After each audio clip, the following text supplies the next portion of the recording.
तो welcome back guys. और आज जो है वो हम अपने लास्ट मैच के ऊपर बात करेंगे, चेल्सी वर्सेस आर्सेनल के ऊपर कि किस तरह जो है वो आर्सेनल ने जो है वो चेल्सी को डोमिनेट किया है, क्या टैक्टिक्स लगाए, चेल्सी की क्या क्या गलतियां थी, उसके ऊपर बात करेंगे आज की इस वीडियो के अंदर।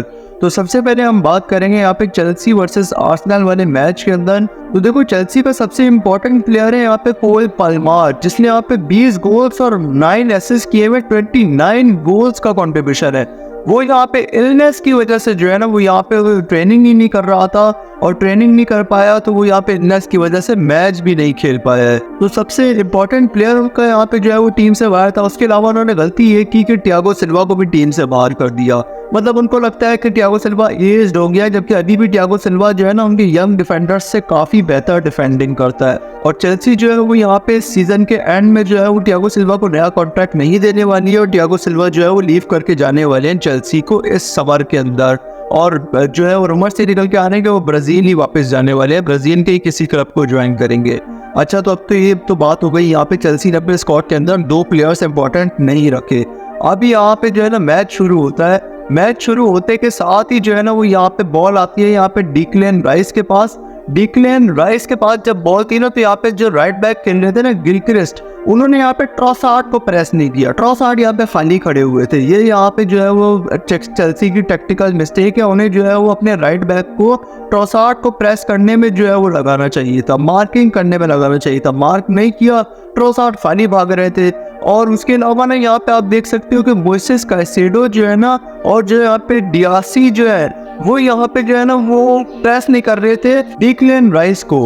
अगर वो यहाँ पे डिक्लेन राइस की तरफ जाते और जो यहाँ पे गिलक्रिस्ट है वो यहाँ पे ट्रोसार्ड को कवर करते हैं ना, तो शायद ये गोल बच सकता था। लेकिन ट्रोसार्ड खाली बाकी डिक्लेन राइस को कोई प्रेस करने के लिए आगे ही नहीं आया, सब पीछे भाग रहे थे। तो फिर जो है ना यहाँ पे डिक्लेन राइस ने पास निकाला है ट्रोसार्ड को, ट्रोसार्ड ने शॉट मारा है, और शॉट जो है वो यहाँ पे गोलकीपर के फुट से लग के जो है वो गोल हो गया। गोलकीपर ने जो है वो यहाँ पे मिस्टेक की है, उसने यहाँ पे सही तरह सेव ही नहीं किया। पेट्रोविच ने जो है वो बहुत बेकार गोलकीपिंग की है इस मैच के अंदर। उसके बाद यहाँ पे पूरे फर्स्ट हाफ के अंदर जो है ना वो आर्सेनल जो है वो चांसेस मिले, लेकिन जो है वो उन्हें कन्वर्ट नहीं कर पाई।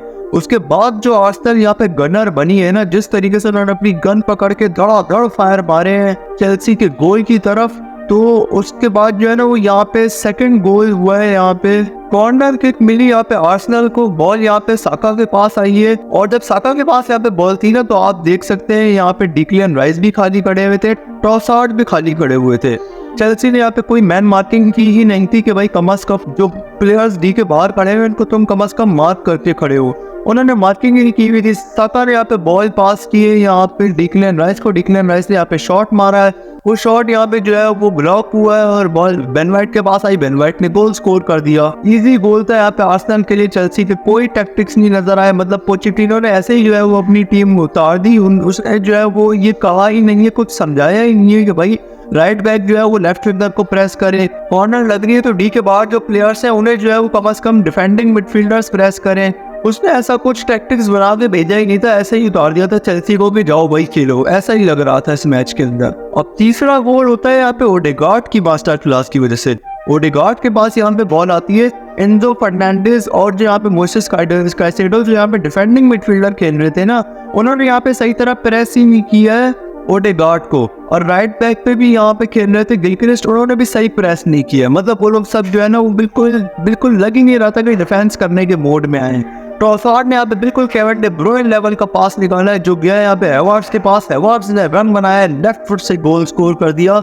और आप राइट विंग पे देख सकते हैं हेवर्ट्स के पास जब बॉल आ रही थी तो साका भी यहाँ पे खाली खड़े हुए थे। चेल्सी के टैक्टिक्स बिल्कुल जीरो थे भाई। पोचेटिनो जो है ना वो यहाँ पे कोई अच्छी मैनेजमेंट नहीं कर पा रहा है। भाई तुम कम से कम अपने लेफ्ट बैक से प्रेस करवाओ, मैन मार्किंग करवाओ साका को, राइट बैक को जो है वो तुम ट्रोसार्ड के पीछे लगाओ, 2 सेंटर बैक्स यहाँ पे जो है वो हेवर्ट्स को संभाले, तो कम से कम मैन मार्किंग तो कराओ। रूडिगर को देखा कैसी वो मैन मार्किंग करता है हॉलैंड के अगेंस्ट, उसको पकड़ के रखता है, उसको जकड़ के रखता है, और यहाँ पे जो है वो तुम खाली छोड़ के खड़े हो सारे प्लेयर्स को। तो हेवर्ट्स के पास बॉल आई, हेवर्ट्स ने रन बनाया और गोल मार दिया। सारी गलती है यहाँ पे मोइसेस काइसेडो की और गिलक्रिस्ट की और एंजो फर्नांडिस की, कि उन्होंने यहाँ पे जो ओडेगार्ड है उसको सही तरह प्रेसिंग ही नहीं की थी। उसकी वजह से ही वो पास निकाल पाया और जो है वो ये गोल हो पाया। फोर्थ गोल के अंदर ना बॉल यहाँ पे आई है साका के पास, और हैवर्ट्स जो है ना वो यहाँ पे खाली जा रहा था और यहाँ पे कैसेडो ने और एंजो फर्नांडिस ने जो है ना वो यहाँ पे मिलके सही तरह जो है वो मैन मार्किंग ही नहीं की हैवर्ट्स की। उसके अलावा यहाँ पे सेंटर बैक की भी गलती है। बॉल यहाँ पे साका ने जो है वो पास की है हैवर्ट्स को। हैवर्ट्स ने जो है वो यहाँ पे सीधा गोल जब शॉट ले रहा था ना तो दोनों सेंटर बैक खड़े हुए देख रहे थे, ये भी नहीं कि यार तुम कम से कम स्लाइडिंग टैकल ही मार दो, डाइव लगा लो। कुछ भी नहीं किया उन्होंने। बॉल जो है वो शॉट मारा है उसने, बिल्कुल हल्का शॉट था। और जो है ना वो गोलकीपर का आप जो है ना वो गोल कवरिंग भी देखें, लेफ्ट साइड पे उसने कम गोल छोड़ा हुआ है, वहीं पर ही शॉट लगा है। गोलकीपर ने डाइव तक नहीं लगाई। मतलब पेट्रोविच तो बिल्कुल ही बेकार गोलकीपर है यार। ये चेल्सी में खेल कैसे रहा है यार, इसको होना ही नहीं चाहिए चेल्सी में। तो इसकी वजह से जो है ना वो यहाँ पे 4th गोल भी हो गया। 5th गोल अगेन मार्टिन ओडेगार्ड की मास्टर क्लास। साका ने बहुत ही ओडेगार्ड ने यहाँ पे जो है वो लॉफ्टेड पास दिया है बेन वाइट को। बेन वाइट ने यहाँ पे सीधा गोले मारी है टॉप कॉर्नर पे भाई। ओडेगार्ड मास्टर क्लास, दोनों एसिस्ट ओडेगार्ड थे, बिल्कुल वर्ल्ड क्लास थे, बिल्कुल एक Messi Kevin De Bruyne level passing की है यहाँ पे इस मैच के अंदर मार्टिन ओडेगार्ड ने। And he proved that he is one of the best midfielders in the world. और Chelsea is total finished 29 goals जो यहाँ पे पाल्मार का कंट्रीब्यूशन है ना 29 गोल्स का। अगर आप उन 29 गोल्स को हटा दोगे ना जो चेल्सी के यहाँ पे प्रीमियर लीग में टोटल गोल्स हैं उनमें से अगर आप 29 हटा दोगे तो यहाँ पे जो है ना चेल्सी जो है वो एक रेलीगेशन जोन वाली टीम है। रेलीगेशन जोन की आप नीचे की 3 टीमें देखो, अगर आप चेल्सी के गोल्स जो है वो 29 गोल्स माइनस कर दोगे ना कोल पाल्मार के तो जो है वो रेलीगेशन वाली टीम्स के बराबर इनके गोल है। और ये जो है वो कुछ भी नहीं कर सकते थे कोल पाल्मार के बिना। कोल पाल्मार को तो लेफ्ट कर देना चाहिए चेल्सी को भाई।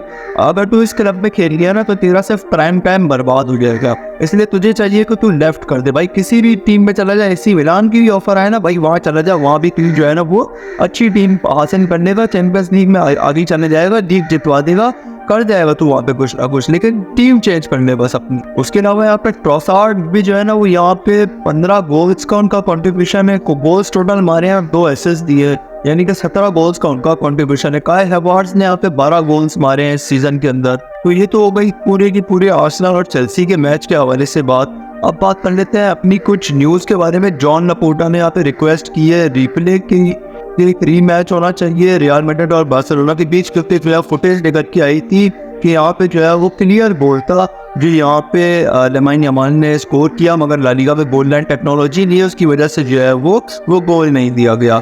तो रीमैच की डिमांड की है यहाँ पे लपोर्टा ने, लेकिन रीमैच आज तक हुआ नहीं है, तो मुझे नहीं लगता कि अब कोई रीमैच होगा दोबारा। लिवरपूल जो है वो यहाँ पे फेयरनॉर्ड के मैनेजर को जो है वो चाह रही है, क्योंकि फेयरनॉर्ड इस सीजन काफ़ी अच्छा खेल रही है। पहले लिवरपूल जो है वो स्पोर्टिंग द मैनेजर को चाह रही थी, लेकिन स्पोर्टिंग द मैनेजर ने जो है वो लीव करने से मना कर दिया है। तो अब लिवरपूल जो है वो यहाँ पे चाहती है फेयरनॉर्ड के मैनेजर को, क्योंकि फेयरनॉर्ड भी जो है वो यहाँ पे अपनी लीग के अंदर टॉप टीम्स में जो है वो शामिल है। तो इसलिए जो है वो लिवरपूल जो है वो अपना इंटरेस्ट दिखा रही है फेयरनॉर्ड के मैनेजर में, उनके साथ वो नेगोशिएशंस करेगी और फिर जो है वो डिसीजन निकल के आएगा कि जो है वो लिवरपूल का जो है वो नया मैनेजर कौन होगा, जर्गन क्लॉप का जो है वो नया सक्सेसर कौन होगा। बायर्न म्यूनिख जो है वो यहाँ पे रैल्फ रैगनिक को चाहती है और डिज़र्बी को चाहती है, इन दोनों में से कोई एक मैनेजर लेना चाहती है। और मैनचेस्टर यूनाइटेड जो है वो यहाँ पे जिडान में इंटरेस्टेड है। जिडान भी जो है वो बायर्न म्यूनिख के ऊपर जो है वो मैनचेस्टर यूनाइटेड को प्रेफरेंस दे रहे हैं कि वो यहाँ पे यूनाइटेड को ज्वाइन करना चाहते हैं। तो सब्सक्राइब करें, बेल आइकन दबा के ऑल पे क्लिक लाजमी करें। ऑल पे क्लिक करने से जो है वो आपको वक्त पे वीडियो मिल जाएगा वीकेंड के ऊपर। और मैं मिलूंगा अपनी अगली वीडियो में, तब तक के लिए गुड बाय।